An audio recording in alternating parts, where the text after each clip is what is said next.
All right, interesting. Yeah, Yeah. so nowadays I believe like there is a different ways a tech worker can show their work. Either companies as it can show their work in the company or can show their work on social media. And I believe this is it's resonate with companies as well. So based on your experience on your work, so what would be the most effective way for tech workers to show their work and increase their online presence? And do you believe that's the way that you can improve your tech career, or you believe that maybe it's not this way? Maybe it's more like towards your building your own portfolio or other things like that. Yeah, like I think having a social status, I guess, in terms of like when people are looking up, as soon as you approach them and they're looking up your social profiles to see who you are, I guess the more credible you look, the better it is. So I think it's always worthwhile um, for your business to put yourself out there and try to grow your personal brand. Obviously, there's pros and cons to everything. So by doing that, like you have to put yourself out there more. You might have to do things that you're uncomfortable with, like putting yourself on camera or talking or putting up more photos of yourself.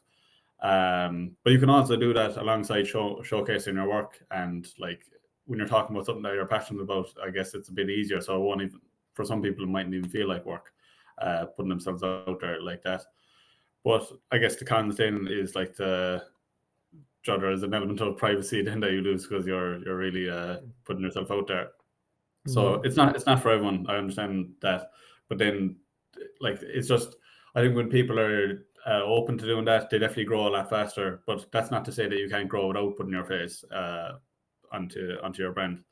And another thing that somebody pointed out to me before as well, that as soon as you put your face onto your brand, it straight away becomes a lot harder to sell Mm.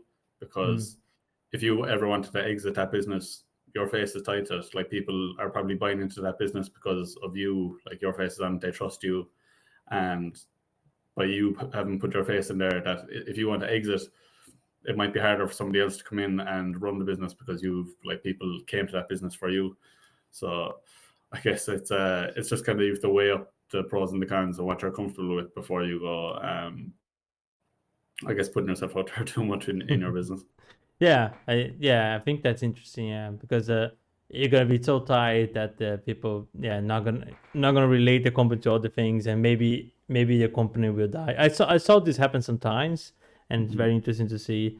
And but then I was reading recently this book called Show Your Work. It's a very small book, and then it was interesting to read and understand that there's ways that you can actually promote your skills and promote your way of thinking over the internet without like creating any backlash or anything like that. Yeah, Yeah, and but I'm I think like quality will show itself. So if you just say you're a videographer and you're just say the videos that you're doing for other mhm. people are outstandingly good, then people are going to notice that. They don't care who's behind the camera. They'll just see the video that you've created and they'll say, I want somebody who can do that, and they'll approach you because of it without you ever having to sit in front of a camera and convince people to buy from you because your work speaks for itself. So Sure. there is in jobs like that, it there is ways around it. But I think maybe for like just say a consultant there now or somebody who literally is the face of the business and is Hmm. probably going to be Hmm. for foreseeable. They probably do have to put themselves out there, kind of like an Ask Paul figure. I don't know if you've Yeah. seen that. In Dublin, like he's Mm-hmm. he's a financial consultant. He had to put his face on the brand really for people to Hmm. buy into it. So it just depends on your industry, I guess. Yeah, I see.